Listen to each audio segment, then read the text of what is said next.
81 Monteruscello e fumo sistemati nelle nuove case per i terremotati. Solo 2 stanzette, il bagno e la cucina e un bel profumo di barricchina.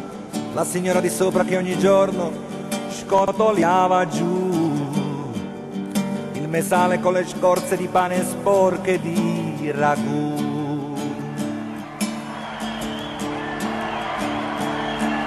Alla porta a fianco una famiglia un po' alla mano, 2 fratelli scippatori e il padre ergastolano.